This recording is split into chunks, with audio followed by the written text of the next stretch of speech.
Hello, Money Multipliers. Welcome back to another episode of the Money Multiplier Podcast. I'm your host, Hannah Kesler, and we ask ourselves, do our dollars make sense? And for my folks, it's cents, C-E-N-T-S. Do our dollars make sense? That's what we're going to be here talking about today. Welcome back, y'all, to another episode.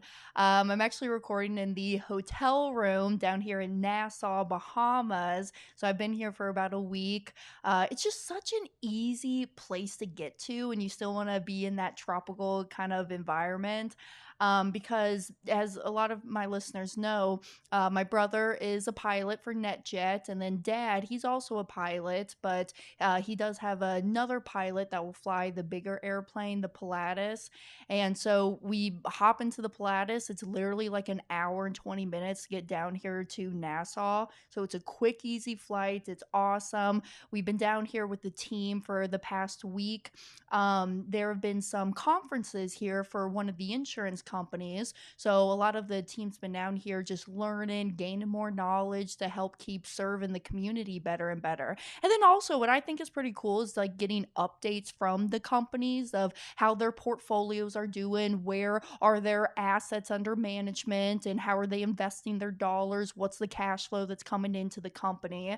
But it's really cool. I mean, all of these companies, because just last week we're out in Santa Barbara, this week we're in the Bahamas, two different insurance companies, but everybody's been seeing double-digit growth within the business, pertaining mostly to the whole life side, because right, with the infinite banking concept, it's always whole life that we're using, and it's just really cool to see how just even these companies are doing with all the business that's coming through on the IBC side. So they love the infinite banking concept. Let me tell y'all. So these insurance companies that now, and I can only speak for the companies that we write with, but they love IBC business, because the thing is that when you can truly teach the people about how privatized banking really works, having them be disciplined, understanding their budgeting, their cash flow that comes into the family, having them not overspend, and then where they're saving the money, they're saving it in a correct, appropriate place, in my opinion, i.e., the policy. People don't quit. I mean, like, actually, we even asked, like, the head honchos of these companies, hey, how is our business doing? Do you like the business that we're sending you? And they love it, because the retention within the policies is that once somebody starts, they never stop. The only time people are really stopping is within year 1 to year 2 of the policy, where they have a complete financial catastrophe. Maybe it's divorce or a death in the family, something happens, and they just can't keep up with that policy any longer. That's really the only time that folks are stopping their policies. So they love it from that retention standpoint. And then also it's profitable for the insurance company, because right, when we take out policy loans, the insurance company charges us interest when we take out those loans. As a reminder, and I have 2 episodes on this, so for my folks who want to get deep into how the policy loan interest works, when we're going in there and taking out the policy loans, we are not physically withdrawing our money. We're putting the policy up for collateral and taking a loan from the general funds of the insurance company. So we're using their money out here in the real world, which then allows our money to still sit in the policy to grow and compound as if it wasn't even touched. So to borrow from the general funds, the insurance company does charge us that interest. And so all I tell y'all is just always at least pay that annual loan interest on your policy, and keep using your loan money. If you have it out there working in those different investments, or you made a purchase and you're using that capital, continue to do it. Yes, play honest banker with yourself, pay yourself back, charge yourself interest. But even if you're not paying back the loans, just minimum at least pay that annual loan interest on the policy. So that's what we've been up here or excuse me, that's what we've been up to over here in the Bahamas. I will say I'm kind of ready to get home. I'll be home next week for the entire week, and then Saturday have an event in Florida, and then we got Austin, Texas, Denver, Colorado, Dallas, Texas, and then that takes us right into July, where we got the 4th of July coming up. And actually, as this episode airs, 4th of July will already be over. So hopefully, y'all had a safe and fabulous 4th. You were able to get together with the family, maybe do some boating, outdoor activities. I got to share this little story because get this. When I was younger, Dad hates fireworks. Okay, so he would literally, every time Zach and I would want to go down to the fireworks store and go purchase some stuff just to go shoot off for the 4th of July, Dad would literally say, "Hey, well, instead of you going down there and buying these fireworks, how about you just give me your money and I'll set it on fire?" And it's like the same exact thing. That's all you're doing. You're just setting your money on fire. I'm like, "Dad, chill, bro. You're taking all the fun out of this." But I get where he's coming from, right? I mean, he's teaching the kids good money habits because let's be real, fireworks are just a pleasure to us, right? So don't let that discourage you. I hope you guys had a really great time. Actually, I'll be down at the Lake of the Ozarks during the 4th. I'm going to be there. Actually, probably on this day that the episode gets released is when I'll be coming back home to Florida for a little bit, because then we got more live events coming up. So we got a lot of events still happening for quarter 3, quarter 4 of the year. So come and hang out, come see us live. You can go check out all of the events on the website, themoneymultiplier.com. Underneath the resources tab, you can see the event calendar. So all of the live events and our 6 virtual webinars are always posted there every single week. So you can kind of see what's coming down the pipe. Now, another PSA before we get into today's episode and the topic I want to talk about. I've been getting some questions about the Money Multiplier Mastermind that's coming up in Nashville, Tennessee later on here in October. So, reminder, October 10, 11, 12, Nashville. People are asking me, well, hey, is this a event that I should go to? What are y'all going to be talking about here? So this event, if y'all have ever came to my 2020 mastermind or even my 2022 mastermind, or even if you've been around the campfire for so long, that 2017 Mexico mastermind that Brent and my mom did even before I even got into the business. But you'll know that these events are really geared towards policy holders. So no, there's no sales pitches. I don't bring anybody that's external into the mastermind. If anything, it's just home office officials that are going to be there presenting as well, just different ways that we can further our knowledge. Like I got one gentleman coming out talking about the guarantees of whole life versus IULs, and he's going to share a real life story of an IUL policy holder that completely lost their ass in it. Pardon my French. But it's going to be all of us, our internal team that's going to be there. And it's just everything from the implementation and different strategies, tax savings.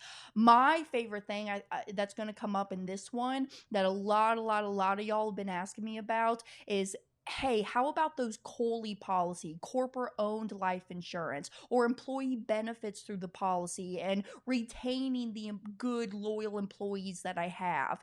So that's even going to be a section on how we structure policies and agreements between you, the business owner, and your employees. I'm very, very excited for that one. I got Mr. Craig Yenny going to be doing that little section of the presentation.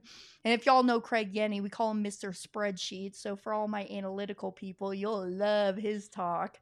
So yeah, it's just 100% education for the event that's coming up. So nothing salesy. It's just really for all of my policy holders. I mean, you've already bought a policy from me. What else do I got to sell you, right?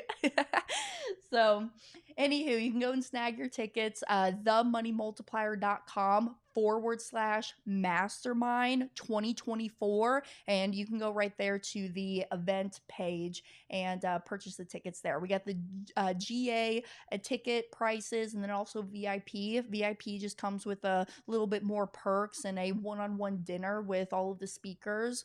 So I'm excited. I even got a live band coming out, y'all. Like, I got the drums, the singers, the guitars. Heck, maybe even a fiddle will show up. I don't know. I don't know what my team's got crafting over there, but I'm kind of excited for this event. And then Nashville. Y'all know this. I love Nashville. Just the music scene and just the vibe of it all and the culture down there in Nashville. It's just awesome, awesome, awesome. So with that being said, let's get into today's episode. We're going to be talking about financial literacy myths debunked. So I got a few myths here that I kind of want to get into just briefly. And I just want to kind of go through the common misconceptions about money and investing.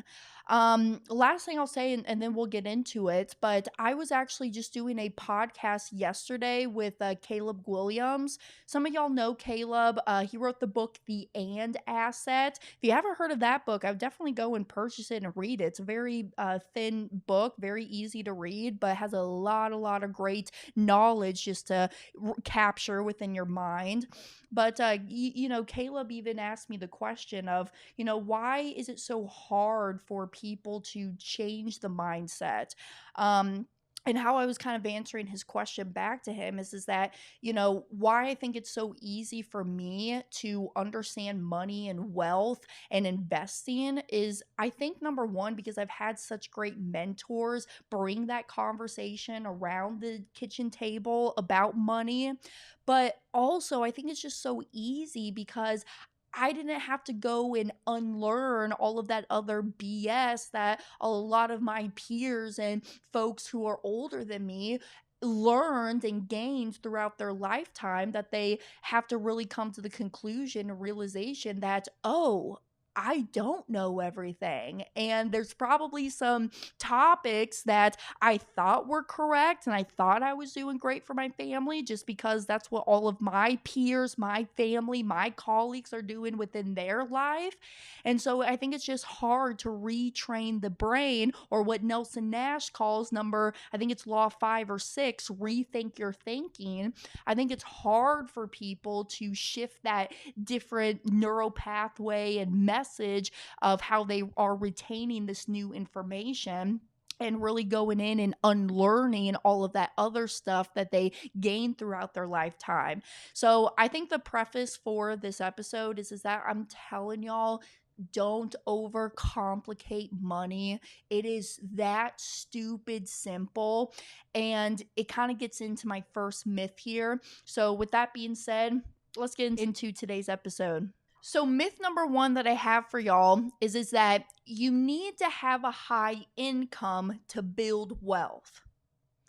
Do we need to have a high income to build wealth? Well, yes, having more monies that come through the door is going to be beneficial for us. It just allows us to have more opportunities to go out and do the things that we desire and our aspirations to go and do. But do you need to be a high income earner to really build wealth? And the first thing that my mind goes to is that no.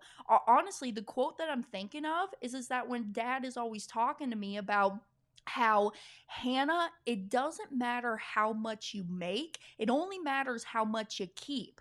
You could be a very successful chiropractor making $1 million a year, but if your overhead is $950,000, doesn't matter how much you make, it only matters how much you keep. And he actually asked me this question before. Hannah, would you rather make $1 million and have your overhead be $950, or would you rather be making $300,000 and your overhead being $100? Which one would you be? I personally would take the $300,000 income and my overhead only being $100, because then I'm keeping $200, rather than the other example, earning $1 million and then having the overhead be $950. At that time, I'm only keeping $50,000 for myself and my family. So it doesn't matter how much you make, it only matters how much you keep. And I think this is where it comes down to the first law of understanding money and wealth is that we gotta gotta budget and be disciplined, y'all. I know that when we go out there, we see that bright new shiny object or the Prada bag. That's my biggest thing. I love that brand Prada. So, or like the Gucci shoes, or maybe a big extravagant cruise that we want to go on. I would love for all of us to be able to go out and make these purchases and these experiences for ourselves. But, if you are not the type of person where if you're going to go out there, spend 5 grand on this cruise going on Icon of the Seas for a week, and then if you go and pay that, you're not going to have money for the next 2 months to pay your electric bill or the rent or your mortgage bill. No, don't do it. It's the delayed gratification that a lot of people don't understand, right? Jason Sipple actually talks about this a lot. He says, Hannah, you have the pain of discipline or the pain of regret. And I would rather go through the pain of discipline rather than the pain of regrets. And I think about that a lot, actually, like when I wake up and I'm like, oh man, I really don't want to go to the gym right now, but I probably should go to the gym because if I don't, I'm going to have that pain of regret. So I'd rather have this pain of discipline and feel good after it. So, no, you don't need to be a high income earner to build wealth. And then also, how that kind of ties into the infinite banking concept, where you're storing and warehousing the wealth is very, very important. If all of your money is just held in like a brokerage account and it's tied to the stock market, I mean, there's going to be differences of how that money's flowing and growing versus if I have the money in my policy and a guaranteed asset that no matter what's going on in the external environment is always guaranteed to grow. So I think we need to be disciplined on how we are spending the money. And then when we are saving and keeping that money, where is that money being stored? Because from there, if you can really discipline yourself for the savings that you're doing for you, then you can take those savings dollars and then start in putting those towards those active investments and different things as well. And just to even go deeper into that, when we're talking about IBC, you don't even have to be disciplined with the savings because now you're also saving on all of that future earning rights that money is buying you and costing you just simply because you funneled it through the policy first. Now it's in that environment where we get the uninterrupted compounding. So I'm even saving on the interest that I would have owed to other people or the loss of opportunity costs if I were to go out and just pay cash for these certain items, products, services, investments that I'm buying for myself. So no, you don't need to be a high income earner to build wealth. I just think you need to be an expert in budgeting and savings. Now, what about myth number 2? Debt is always bad. I do have an episode on this topic as well, but is debt always bad? Now, if you follow like the big gurus that are out there, like Robert Kiyosaki, Grant Cardone, and different things, I mean, you'll know that they're in a shitload of debt to the banks and the government. I think Robert Kiyosaki, as of right now, he's like no, I think that's Grant. I think Mr. Cardone's got like close to $1 billion that he has in loans from banks. And the reason that he's doing that is that because he's using the leverage capital from the banks to then go and do his real estate investing with that is making him higher profits and higher returns. And if you think about it too, the bank doesn't want to see that person fail. I mean, crap, I got $1 billion loaned out to you. I don't want to see you fail because then that's going to be $1 billion of principal that's not going to be returned back to me. So debt is not always bad if you understand how to master the cash flow game. That's really what it is. So here's an example. If I could go out right now and let's say that I want to go purchase myself a new investment property. Okay, I'm going to go purchase myself an investment property, and let's say I am going to bank finance this. And let's say that the bank is going to finance this mortgage loan to me, and they're going to charge me 7% interest, let's call it. It's probably not going to be 7. It's going to be a little lower than that or higher than that. Depends on how risky of a borrower you are. But let's say that the bank is going to issue me a loan at 7% to go purchase that investment property. Well, let's say that I ran the numbers, and then after that full year, I'm going to come out on head with 20% profit from that investment property. Well, who in the hell cares if I owe the bank 7% when I'm over here putting the money to work at 20%, right? It's just cash flow. It's just a big cash flow game. Now, I talk about this a lot too. If you are borrowing money from other financial institutions, they are in control, right? So, this is definitely a strategy that you got to be disciplined in order to function in this manner. But if you really know how to stay disciplined with the cash flow and the monies that's coming in and really going and putting the money to work, I mean, you could go and take out all of those bank loans and go make extra passive monies for yourself. So not all debt is bad debt, like mortgages, even student loans I would add to it. And I would say my student loans for the people who are actually using their degrees, right? I mean, people will go out and get out a student loan for 200 grand to then go and not even use the degree. Yeah, I would call that bad debt. But if you're using the degree to create income for yourself, I mean, it's good debt. You went and got those schoolings and the credentials to go do what you wanted to see yourself doing in your lifetime. So it is good debt to you. But, there's like the credit card debt and maybe car notes and different things on depreciating assets that are high interest rates that don't cash flow for us. Then, yeah, I call that bad debt. So, we are the type of family that, heck yeah, if I can go find cheap interest rates somewhere for myself and whatever project that I'm looking to do, I will go borrow money because then it just frees up the capital in my policy to go do other lending deals or investments that I want to go purchase. Like a real life example is actually my mom purchased a Camaro back in 2019 or 2018. But back then, actually, the dealership was going to issue a loan to mom and dad for 0.09%. It was something like that. No, not 0.09. It was 0.9. It was a little under like 1%. So it was like 0.9% is that interest rate to finance the Camaro. Dad says, heck yeah, I'll take your borrowed money all day long because now I can use the capital and the policy to go out and give to my borrowers, and I'm just going to create extra profits and income for myself. So debt is always bad. No. I think if you understand how to leverage these good debts to go and push the money harder for us, then that debt is considered a good debt for us. We're able to scale and leverage and build up to that next level within our empire. What about this one? Myth number 3.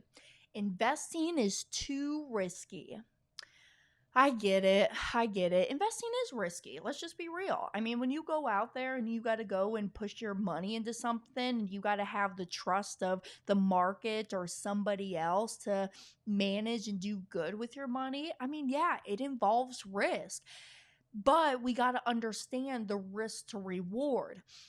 I am okay to go and lend out my money to somebody on real estate because I do not take any unsecured loans. Actually, a gentleman literally emailed me this past week saying, "Hey, Hannah, I need $90,000 in an unsecured loan." I said, "Ha, you're funny. Go and find yourself $90,000 unsecured. Good luck." I bet there's people out there, but you ain't getting it from me. So you got to treat yourself as your number one asset and protect your wealth that you have accumulated for yourself up to this point. So I will go and lend money to somebody. Maybe I don't totally know them 100% of the way, but I've been seeing what they've been doing in real estate, and I've been trusting their guidance and their accomplishments that they've made up to this point. But, no matter what, whether I know you, you're my family member, I like you, we're dating, we're married, I don't care. If you're wanting to borrow money from me, you're going to put up some form of collateral. In real estate, I take no less than the first position of the property. And on top of that, y'all make sure people have skin in the game. I never loan up to 100% of what they're asking for. I'll loan up to anywhere from 70 to 75%, but you're going to have some skin in the game and you're going to come in with that other 30 to 25% that I'm not going to finance for you, because I want you to have some skin in the game and be able to uh, uh, be in this with me and not just be 100% financed on me. So I think that's a big thing too, is just taking these little nuggets and notes and incorporating it into your investing world.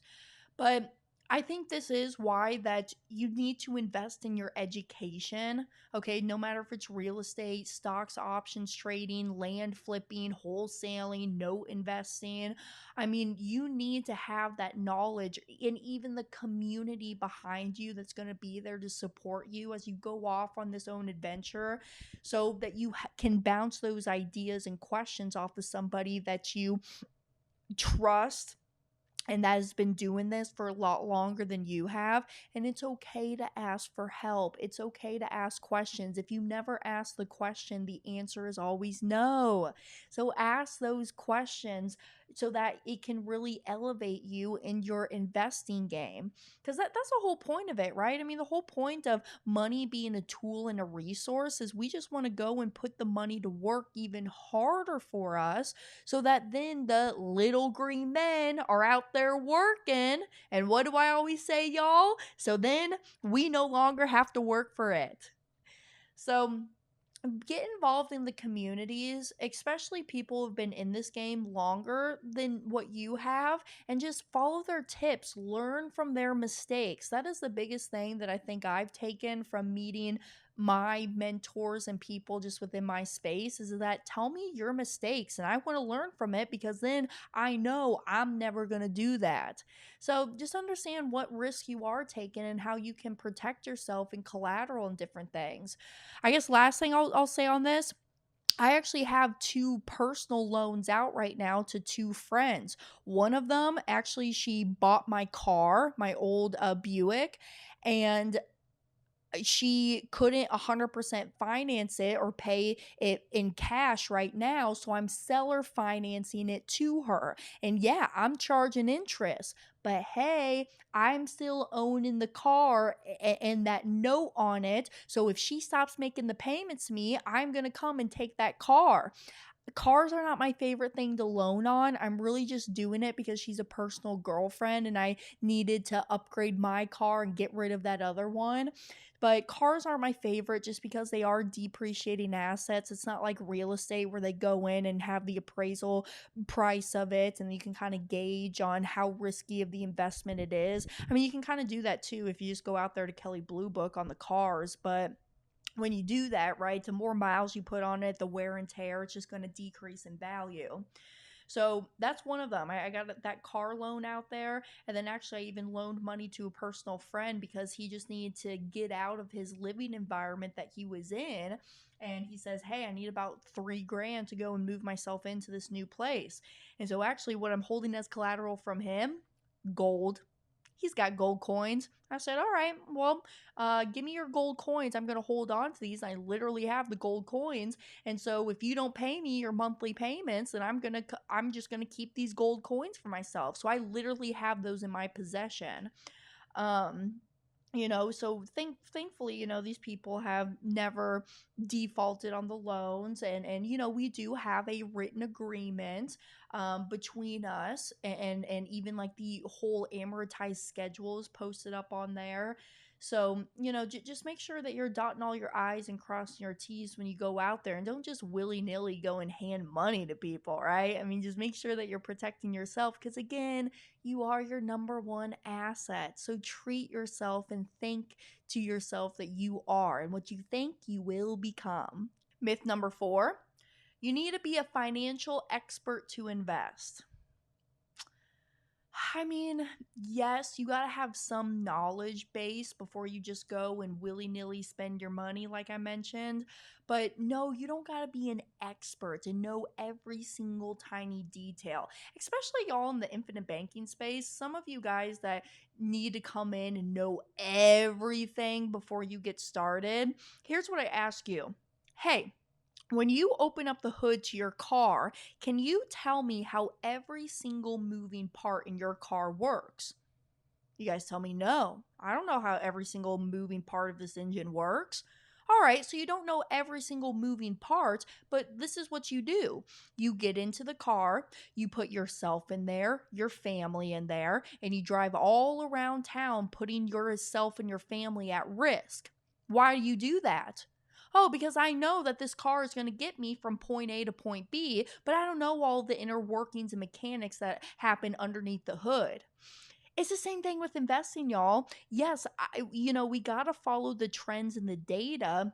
But if you know something that is working and you have all of those testimonials and people who are advocating for it, who are actively doing it in their own lives, you don't need to know all the ins and outs. That knowledge will gain as you become more matured within your investing lifestyle. Shout out Dexter Holiday. Dexter Holiday taught me this one. I'm going to earn as I learn. And I think everybody should be doing that. And don't get into it like balls to the wall deep, right? I mean, kind of start off into the kiddie pool and make your way over into the deep end. But you don't need to be a financial expert to invest. I think what's important again is communities and having a mentor who is actively doing what you want to do and follow their guidance and their advice. But no, you don't need to be a financial expert to invest. I think this one's kind of funny as one of the myths because a lot of y'all will go and download the app like Acorn and put all of your money into there, or even the what's that app called? I literally have it. It's the Bitcoin app. It's the crypto wallet world, whatever. But it's that one platform of where you're trading all of your cryptocurrency at. And some of y'all just go in there and say, oh, all these people on Twitter are telling me to go and buy my Bitcoin right now. Let me just go in there and go buy it. Let me follow the masses. So again, think for yourself and question. No, you don't need to be a financial expert to invest, but understand your risk and follow the people who are actively doing it and just mimic them. Literally, just imitate and mimic exactly what they're doing. If something's working, why reinvent the wheel? Now, that kind of gets me to myth number 5. You can time the market. You know, can you totally time the market? No. I won't go down this rabbit hole, but I think there's a lot of corruption in the market, and especially with our politician leaders and big, folks who are out there within the money world. So no, you can't really time the market, but what you can do is you can study the trends of what's happening. I mean, as we know right now, we are in the biggest inverted yield that we've been in that's actually has happened since the 2008 and 9 crash. So you can honestly follow the trends and understand, hey, what's going to come next, but you can't totally decide when exactly something is going to happen. So I do think it's important to study history and understanding the market cycles and what time we're at right now. But can you totally nail in when a crash or a boom is going to happen? No, you really can't. So again, I think that kind of goes back to the infinite banking concept of why I store my money inside of my policies, because I don't know how to worry about all that. Y'all, I am not a markets girl. I really don't care to even learn about the markets. I'm just going to go out there and go and put my monies inside of something that I can control what risk I can take with that money. So that's why I don't trust the banks. I don't keep money down at the commercial banks because I don't like how they operate on their fractional reserve lending and seeing all those bank failures that happened just literally last year in 2023. So store and keep the money inside of guaranteed environments that's not going to go up and down based on these other factors that we cannot control. When I think of the infinite banking concept, I think of two words. I think of freedom and control. And that's what allows me to be able to make my own decisions, not have to be enslaved to what the market decides to do. And oh shit, I'm going to lose my butt if I don't make these trades right now. I don't get all worked up about that because I'm not placing my money there. Okay. So, can you really time the markets? I mean, yeah, you can have some idea, but no, you're not going to be able to pinpoint exactly when this happens. So, what does Nelson used to say? He used to say, um, this is what it was. If you know what's going on, you'll know what to do. So be aware, understand what's going on, and if you know what's going on, you'll know what to do. When to sell, when to get out, when to move the money. So just listen and think for yourself. All right, myth number 6, credit cards are always bad. So it kind of goes with the, is all debt bad debt? No. Is credit cards bad? No, Mr. Dave Ramsey, it is not bad. Again, do I think everybody should have a credit card? No, because not everybody is disciplined with the credit cards. Wow, can you kind of see how this all goes back to habits and mindset mostly? Not really too much about knowledge of what's going on in the world. I mean, yeah, that's important, but when it comes to your personal banking ecosystem and that environment, it all comes down to habits in your mindset, honestly. So, are credit cards always bad? No. I use credit cards all the effing time. I think I got about like 6 credit cards I use in my day to day life. The reason I have all of them is for the flying miles, the cash back, and those different perks that I get when I use those credit cards. Actually, 2 of my credit cards gives me the cash back, and that's how I go on to Amazon and purchase all of my books that I want to read for myself. So, credit cards are not always bad, but I do agree that if folks are not disciplined and can stay disciplined with them, that's when you start to find yourself into some trouble. So, no, credit cards are not always bad. I think that's my only last comment on it because I think credit cards are pretty self explanatory, especially in today's day and age with how folks are using them. But just be careful when you're using them. My brother actually, he's got his first credit card, and he's been using that, and actually he's been doing quite well with this man who doesn't know a whole lot about money and finance. He's doing quite well with his credit cards because we just engraved it into his brain. Zach, you gotta pay off these credit cards every single month. Just at least pay off the statement balance. All right, myth number 6: renting is throwing money away. You know, I don't totally agree with this. And I think it kind of gets into that there's no one silver bullet out there for everybody, but credit renting is not throwing the money away because renting could actually make a whole lot of sense for somebody. Let's say that I'm in here's an example. My one friend that I met in Orlando when I was doing that event. He is actually kind of like a nomad. He was a traveling nurse, but he no longer does that anymore. He does a lot of sub two and wholesaling. And, he and his girlfriend, they just hop around to different locations and stay for about 3 to 6 months. And it's just because he's young right now. That's what he wants to do. He wants to go and tour different areas, maybe do some deals in those areas. And he just wants to kind of see the world before he settles down and has children. So, yeah, it makes more sense for him to rent those midterm rentals right now rather than going out and purchasing a home. I do agree that, yeah, real estate and house prices are always going to go up and up and up. But renting is not throwing money away because of some of people's lifestyles of how they want to live right now. Um, you know, yes, I can see why people think renting is like this, but that's why even if you go out there and purchase yourself a mortgage for something, you're going to have to make sure that you're making those mortgage payments. It's going to be a hell of a lot more expensive than just renting. Yes, I know some of my people can probably argue right now in July of 2024, you're probably thinking to yourself, well, Hannah, some of these renting prices are almost just as much as what a mortgage payment would be. But that's not even a fair assessment because some of those mortgage interest rates are down in like the 2, 3, 4%, where a lot of our correction is happening right now, where mortgages are getting issued with higher interest rates. And so that kind of even plays into the differences there. And that's why subject to in real estate is so freaking popping off right now. But no, renting is not just throwing the money away. Hey, let's even talk about this.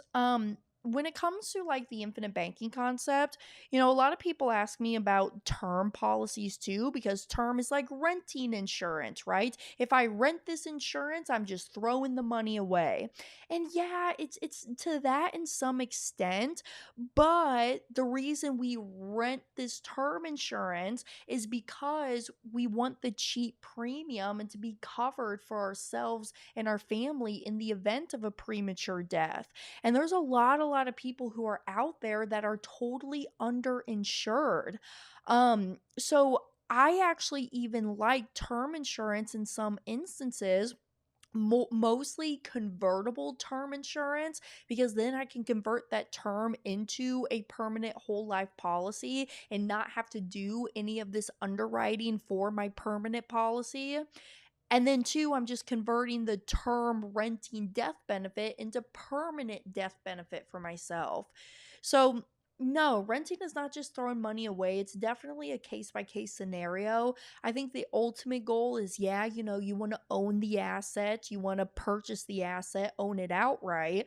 But I don't think it's just throwing money away based on somebody's needs and goals. There's financial goals and there's lifestyle goals. And both of those could be totally different just based on what situation you are in right now. Now, myth number 8, financial planning is only for the wealthy. Y'all, if you guys caught my episode this past month, I was talking about like trust and estate planning and different things like that. Financial planning is not only for the wealthy. Matter of fact, a lot of my people who are in a boatload of debt, that's probably when you need the most financial planning. Because think about it, when you pass, die, graduate, you're going to leave your family with that boatload of unpaid debt that's going to be a burden to them now. So, and then on top of that, just protecting the assets that you've accumulated up to this point in your life. I mean, we've worked too damn hard to get ourselves right here to where we're at. Don't just let that go outside the window. So, no, I don't think it's all just about for the wealthy.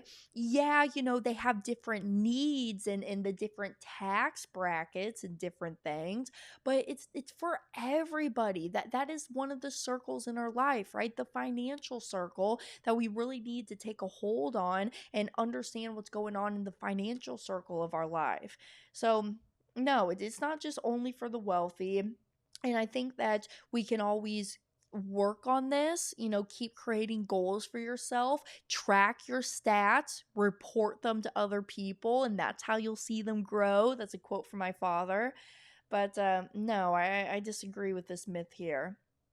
So I kind of just went through 8 different myths when it comes to our financial lifestyle.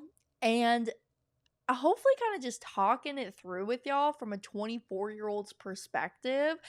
Can you see why I'm always saying that money, in my opinion, is kind of easy to understand? It's just the hardships of it is that we're not disciplined. We kind of seem entitled. We want the instant gratification. And that's where we kind of see ourselves screwing up at. Or chasing unrealistic expectations and returns as well on some of these investments that we're making. That's when sometimes you'll lose the money too.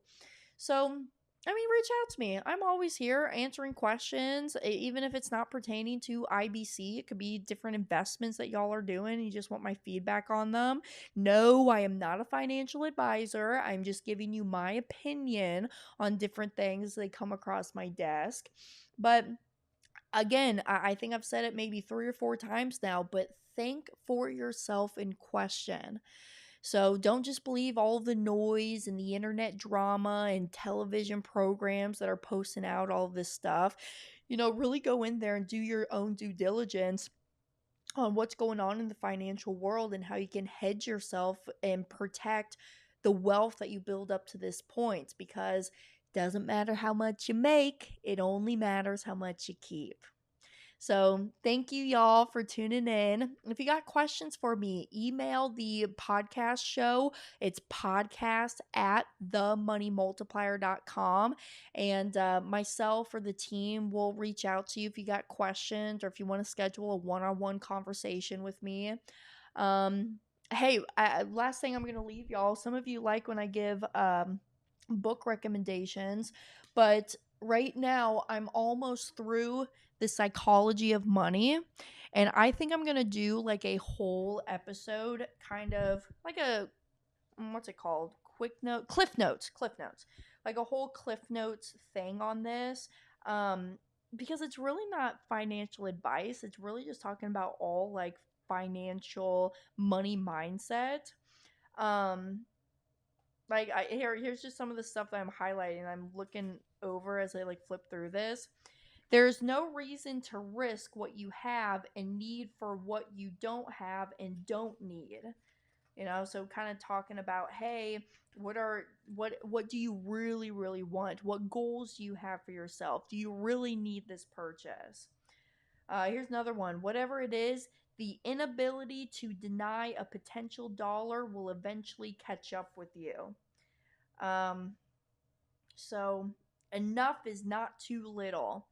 Anywho, so I'm going to kind of go through this book and kind of share my thoughts on these different chapters. It literally has a whole chapter in here about constant compounding. I was like, mwah, love y'all. Thank you. Thanks for talking about the constant compounding. Albert Einstein, eighth wonder of the world. Those who understand it earn it. Those who don't pay it. So getting wealthy versus staying wealthy. So yeah, I think this will be a really good episode. I think a lot of y'all will resonate. Go and purchase this book too. It's a very fun, easy read. The Psychology of Money. I literally saw it floating around on like my Facebook page. So I'm just kind of in the middle of that right now.